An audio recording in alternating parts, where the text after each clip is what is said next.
Le Zéphyr et le Phénix, épisode 3. La diseuse de bonne aventure, la diseuse de bonnes aventures, série littéraire, notamment sur la résilience et le relationnel toxique, ou comment plonger dans notre créativité pour redonner une nouvelle définition à ce que nous vivons, pour éviter de revivre sans cesse la même chose. Épisode 3. Une rencontre inopinée. Presque comme l'Opinel sort d'un sac à dos sans que l'on s'y attende. C'est comme donner un coup de canif dans le contrat moral fait avec soi-même, dans le sens que tout n'est pas bon à rencontrer, je crois. Enfin, ouais, je le dis ainsi aujourd'hui avec le recul nécessaire, après l'incendie intérieur, la déconvenue, la désillusion, la débandade et le Saint-Frusquin du diable. Zéphyr, lui,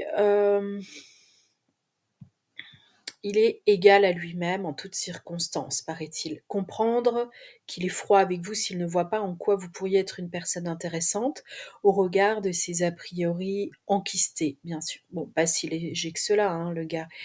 Et moi, en tant que bon phénix, je fais feu de tout bois au profit d'une imagination débordante, et nous y voilà. Cela flambe.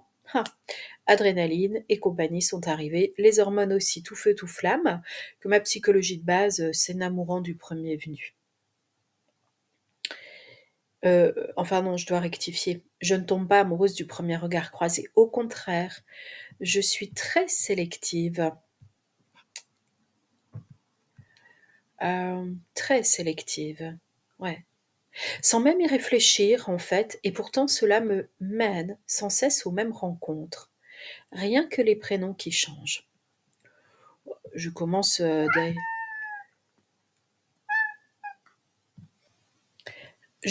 d'ailleurs à en avoir soupé de ce cycle de répétition schématiquement débile car me faisant cramer ma vie.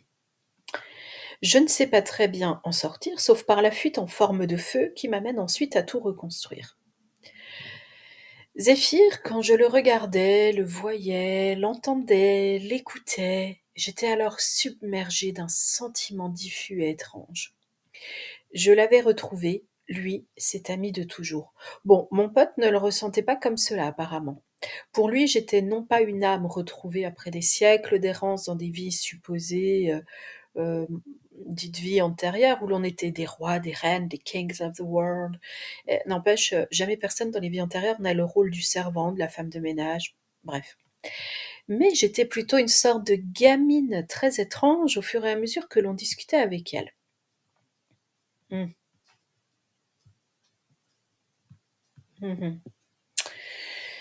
J'avais vite appris qu'il m'avait d'abord cataloguée en raison de mon origine différente de la sienne, de mon âge, presque une génération de différence, et enfin des personnes que je connaissais et qui m'amenaient en quelque sorte dans son cercle.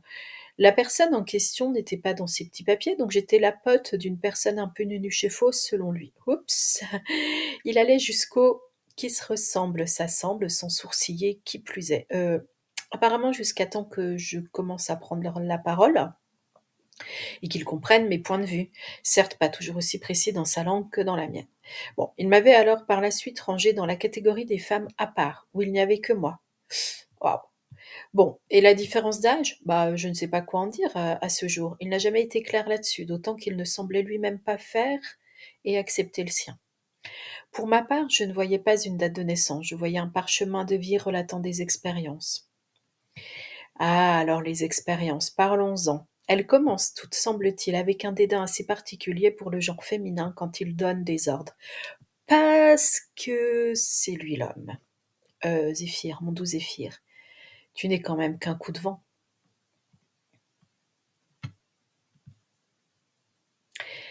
Tous les droits sont protégés pour cette création littéraire. Si vous souhaitez découvrir mon univers littéraire, créatif, vous pouvez sur par exemple la librairie pardon, en ligne, bon ils font peut-être bibliothèque aussi, je ne sais pas, la librairie en ligne BOD, Books on Demand. Vous pouvez trouver, certains de mes livres à l'achat en papier ou e-book et notamment là, je vous propose «L'odeur de la pluie sur les fleurs d'acacia». Si vous avez envie de continuer à vous poser des questions sur votre vie, peut-être même avec vos enfants, allez regarder dans la liste bibliothèque justement avec mon nom d'auteur, Marina Petit-Demange, chez BOD.